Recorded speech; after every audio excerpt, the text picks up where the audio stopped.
Assalamu alaikum rahmatullahi wabarakatuh. Kabajamtoota fi jaalatamtoota yoo yaaba jiraata isiniin jecha YouTube koo subscribe like gochuudhaan itti aansuudhaan mallattoo ofii amantummaa maali? Ofii amantummaa jechuun ofii amantummaan fakkeenyaaf waan tokko haa jalqabdu waan tokko ni jalqabda projektii waan mataa haa ta'u dalagaa ta'ii dalaydee yoo milkoofte suutaan akkuma bultuu akkuma dalattuu ofii amantummaa warataa deemtaa jechuuf amantummaa jechuun ani beektuudhaan beekaadha jettee oluma kaatee takkatti maan jechuudha. Ifi amantummaa horattu ofi amantummaan ka dhoftuun suutaan akkuma bultuun akkuma dalayduun ani ifitti amantummaa warataa dhoftaa jechuudha. Ofi amantummaa jechuun akkas ofi amantummaan faayidaa hedduu qaba. Ofi amantummaan bifa kan kee ka Rabbi si uumerraa yoo ofi amante jechuudha. Nama biraa fakkaachuuf hin rakkattu. Ofi amantummaan hedduu ofi amantummaan nama fayyaddi jechuudha. Maaliif jennaan yoo ofitti amante ama namoonni tokko yoo ofi amanuu baatanii bakka ani hin danda'u an namaa gadi an akka jechu uumama ifiitu akkuma jirtu sanitti mudhachuun akkasuma ifi amantee as ba'uun akkasi ifi amantee waan tokko dalaguun si barbaachisaa jechuuf amantummaa isa kana.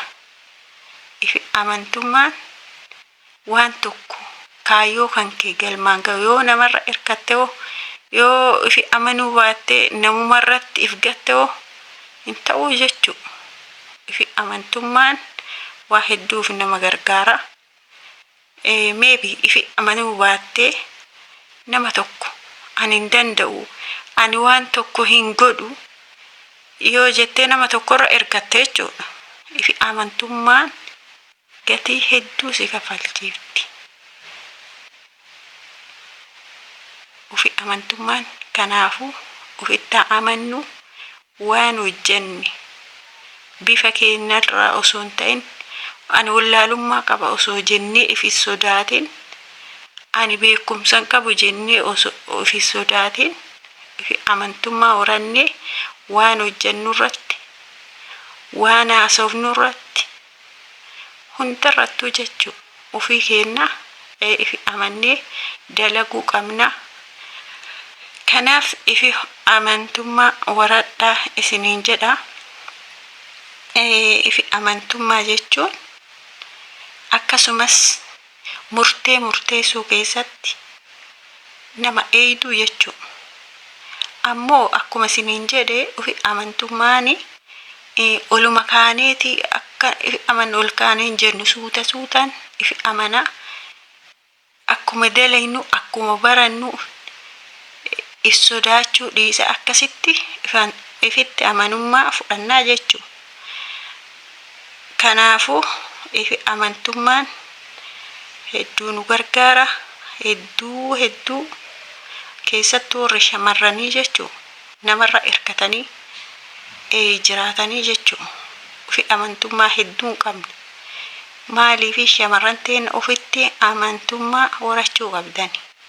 Murteessuuf isinoo eenyuu gati shamarran namarratti hirkatanii jiraatina. Dhugaa isiniin jedha. Namarratti hirkatanii jiraatina tattaafadhaa. Murtee keessan murteeffadhaa akkasitti jajjabaatanii jechuudha. Kanaaf mallattoon ifitti amantummaan hedduu ifi amantummaan hedduu nama gargaara keessattuu shamarranii fi fakkeenya waa wayii jammarta YouTube jammarta internet yookaan nagada internet kanarratti online adda addaa dalaguu jammarta hin dandeettu uguruun keetu lakki siin jedhanii ati ifitti amantummaa horattu taana si sodaachisanii jechuu kaayyoo kan keerraa duuba si deebisanii jechuu ifi amantummaan akka namaa mataa gejjittee akka namaa gejjitti bultu si godhaa jechuu akka sodaattu si godhaa jechuu ifi amantummaa hin qabaanne kanaaf ifi amantummaa qabaachuu qabdanii isiniin jedha akka gorsa adda addaa channel kanarratti yaada adda addaa isinii fi gadi dhiisu asumaan na jajjabeessa subscribe share like godha na jajjabeessa isiniin jedha hanga viidiyoo biraatii walitti deebinutti nagaatti naaf turaa. Assalaamu alaykum warahmatullahi wabarakatuh.